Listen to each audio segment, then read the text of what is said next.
Good afternoon, my name is Heather Bronson and I'm doing this video in support of my application to be a seasonal PD associate with Great Minds. The segment I'm going to be working on is the subtraction algorithm with magnifying glass segment. For just a moment, I would like you to pretend that you are a second grade student. In class, you've already been learning about subtraction using a place value chart, and you have been learning about unbundling using place value discs.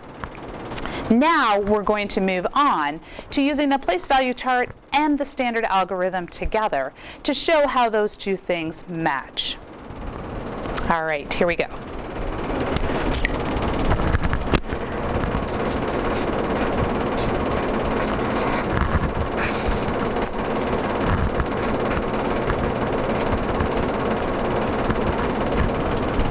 Please read this question with me. 31 subtract 18. What is the whole in this question? That's right, 31 is our whole. What is the part that we already know? Yes, 18 is the part that we already know. Now, what is it that we need to find? You're right, we need to find the missing part. Now, when we use dots or chips to solve a subtraction problem, we only put the whole on our chart. How many tens and ones did I draw on my chart? That's right, I drew 3 tens and 1 1. Now remember, when we're subtracting, we need to look carefully at the whole to find out whether we need to do any unbundling. So I'm going to go ahead and draw that magnifying glass around the whole for us to put our focus onto it. Let's start by looking at the smallest place value, the ones. Can I subtract 8 ones from 1 1? No, you're right, I can't. What do I need to do? Good job. I need to decompose or unbundle a 10 and make it into 10 ones. All right, whatever I do on my place value chart, I now need to do on my vertical algorithm. So we took 1 10 and we now have 2 10s, and we regrouped it with the ones, and now we have 11 ones. Now we can go ahead and subtract.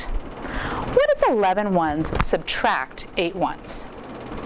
Good job, it's 3 ones. What are 2 10s subtract 1 10? That's right, it's 1 10. All right, now you can see that here on our place value chart, we have the 2 10s and the 11 ones. We also have that on our vertical algorithm. Then we subtracted. Now, what is our answer to this problem? That's right, the difference between 31 and 18 is 13. Good job. Okay, we're going to step outside of the role playing for just a minute to take a look at why we use the magnifying glass. You know, is it essential to use it with the students? And I really think it is, because I think there are several things that it helps us to understand. For the kids, it helps them to understand that this problem is set up to be subtraction. It also reminds them that this minuend is the whole and we are subtracting part from that. It short circuits those students who have maybe had a lot of experience doing that rote calculation that is kind of separated from the tens and ones chart, so it stops them from doing that.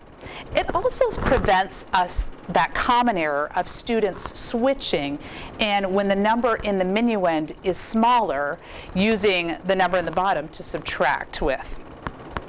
Lastly, I think it also prevents students from forgetting to show what they did here on the place value chart. Do you have any questions about showing students how to transfer to the algorithm using the magnifying glass or the place value chart?